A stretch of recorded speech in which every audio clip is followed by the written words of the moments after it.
እባክሽ ይቅር እንድትያት ብላለችኝ። እዚህ ጋር የተረዳሁት ነገር ምንድን ነው? እግዚአብሔር ለእሷ ትልቅ ጽናትን እንደሰጣት ነው። ይህንን ያህል በደል የበደለቻት እድሜዋን ልጅነቷን እየበላችባት ያለችባትን ሰው ናዝራዊት አበራ ልትገደል ቀናት ቀራት የሚለው ወሬ ፍጹም የውሸት ነው፣ እባካችሁ ቤተሰብ አታስጨንቁ የሚል መልእክት ተሰምቷል። እንዲያውም አሁን ከቻይና የተሰማው መረጃ ተስፋ ሰጪ ነው። የሞት ቅጣት ወደ 5.65 ኪሎ ግራም ኮኬን ነው የነበረው። ጓደኛዋ ናት፣ የኢትዮጵያ አየር መንገድ አስተናጋጅ የነበረች ናት። እናም በኋላ ነው ነገሩን የምናውቀው እንዴት እንደሆነ እንዴት እንደሰጠቻት። ያው በፊትም የተናገርነው ነገር አለ። አብረው ነበረ ወደ ቻይና ሊሄዱ። ናዝራዊት የኢንቴሪየር ዲዛይኒንግ ስራዋን በመቀጠል ያላትን የማርኬት የማቴሪያል ጥናት ያንን እያደረገች ነው የነበረው እና በመጨረሻም አብረው መብረር ሲኖርባቸው አባቴ ሞተ በሚል ሰበብ ቀርታ ናዝራዊትን ትልካታለች። ናዝራዊትን ፈቃደኛ አልነበረችም የተላከውን ዕቃ ይዞ ለመሄድ which was የፀጉር መታጠቢያ ሻምፑ ነው፣ ፈሳሽ ነው። እና ለምን ሻምፑ ከዚህ ወደ ቻይና ይሄዳል ብላም ጓደኛዋን ስትጠይቃት የመለሰችላት መልስ የሂውማን ሄር ፕሮሰስ ማድረጊያ ነው የሚል ነው። በኋላ ነው ቻይናም ከደረሰ በኋላ ያ ማቴሪያል ከ3 ወር በላይ ጊዜ ወስዶ ነው ምንነቱ የታወቀው። 5.65 ኪሎ ግራም ኮኬን ነው የነበረው። እንኳን በናዝራዊት በአንዲት ወጣት ልጅ አቅም አይደለም እንደዛ አይነት ኮኬን በምን አይነት ሁኔታ ሊጓጓዝ እንደሚችል፣ ምን አይነት ሰዎች እንደሱ ዲል እንደሚያደርጉ መቼም የሚያውቅ በውጭ የሚኖር ሰው ምናምን ሊያውቀው ይችላል። ለኛ ብዙም ግልጽ ያልሆነ ነገር ሊሆን ይችላል። ምን ደርሷል የሷ ኬዝ ለምትለው በሌለችበት የ18 ዓመት ፍርድ ተፈርዶባታል። ያም የሆነው በብዙ ልፋትና ድካም ነው። የራሳቸው ጓደኞች በጊዜው የነበሩት የሁለቱም የጋራ ጓደኞች ማለት ነው። እነሱ ለምስክርነት ቀርበው ያዩትን ተናግረው ያው የናዝራዊትም ኬዝ መኖሩ ማለት ነው። ጥፋት አጥፍታ ስለማታውቅ ያመክረው 15 ዓመት ነው የተፈረደባት። ግን ሁሉም ነገር በሌለችበት ነው። she never served ታስራ ሰርቭ አላደረገችም። ምናልባት የናዝራዊትን ንጽህና ለማሳየት ይህን የፍርድ ሂደት ለቻይና መንግስት ማቅረብ አልተቻለም? አቢ ተችሏል። ተተርጉሞ በቻይንኛ በውጭ ጉዳይ በፍትህ ሚኒስቴር በኩል ተደርጎ ተልኮላቸዋል። ግን ስቲል በቻይና ህግ አይደለም 5.65 ኪሎ ግራም 50 ግራም which is በሻይ ማንኪያ በጣም ትንሽ የሆነ ይዘህ ከተገኘ ህጉ የሞት ፍርድ ነው።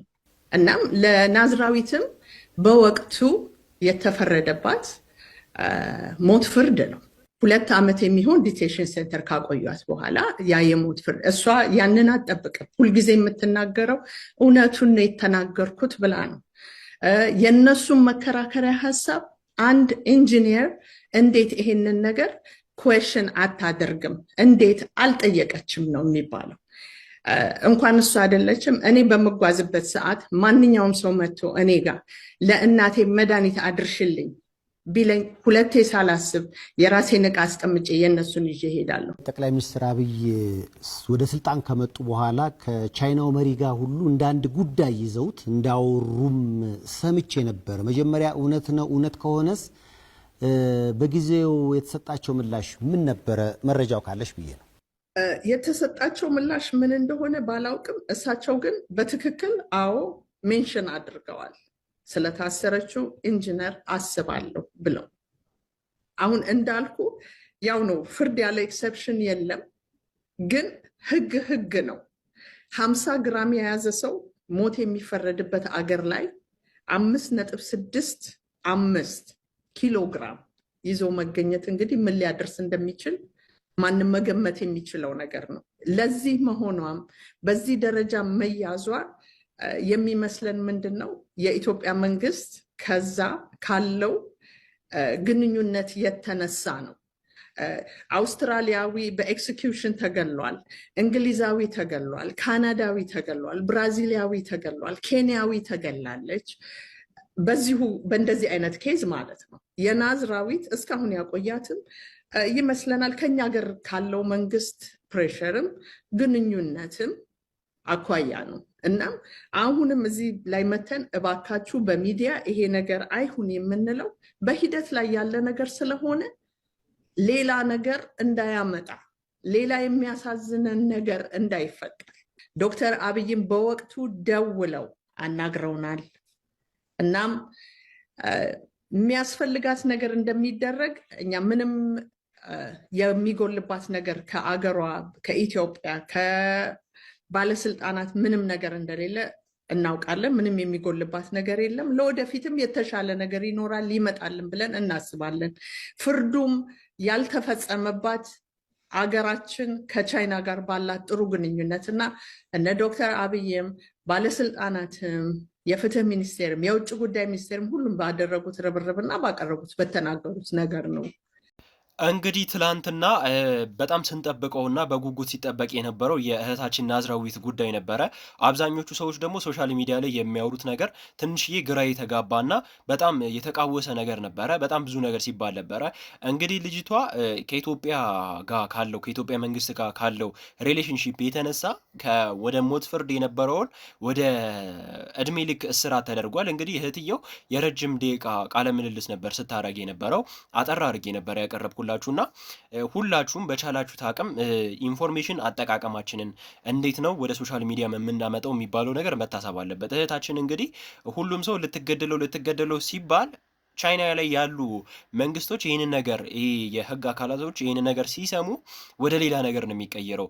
እውነትም ወደ መግደል ብንሄድ ይሻላል ብለው ሊያስቡ ይችላሉ። ሶ ምንድን ነው በተስፋና በትዕግስት ማለት ነው፣ በጸሎት ነው በነገራችን ላይ ማድረግ ያለብን። ይህንን ነገር ከጎናቸው መሆን ያለብን በጸሎት ነው ከጎናቸው መሆን ያለብን። ቻይና ላይ አብዛኞቹ ሀገር ላይ ህግ ላይ በጣም የጠበቁ ናቸው። ኢትዮጵያ ላይ እንዳለ አይደለም። በነገራችን ላይ በጣም የረዥም ደቂቃ ቃለ ምልልስ ነበራት እና ከሰይፉ ፋንታውን ጋር በጣም ብዙ ነገሮች ነበር የሰማ ነው። ሌላ ሀገር ላይ ያሉ ሰዎች በጣም አብዛኞቹ ተገድለዋል በእንደዚህ አይነት ጉዳይና በእንደዚህ አይነት ኬዝ እና እንደዚያም ደግሞ እንድትጭበረበር የተሳሳተውን ኮኬኑን የጨመረችባትንም ልጅ ደግሞ ይቅርታ አድርጊልኝ ስትላት ነበር። እና እባካችሁ መረጃ ስትሰሙ ስታስተላልፉም ለሰውም ስትነግሩ በትክክለኛው መንገድ ያንን ሰው ሊጎዳውም ይችላል ሊጠቅመውም ይችላል።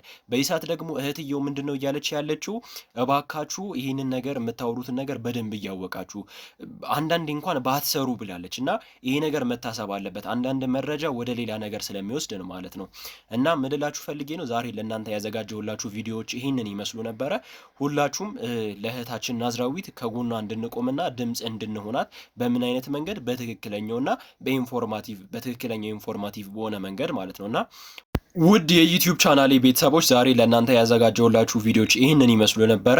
እንግዲህ እንደዚህ አይነት አዳዲስ መረጃዎች አዳዲስ ቪዲዮዎች እንዲደርሳችሁ የምትፈልጉ ከሆነ የደውል ምልክቷን ንኩ።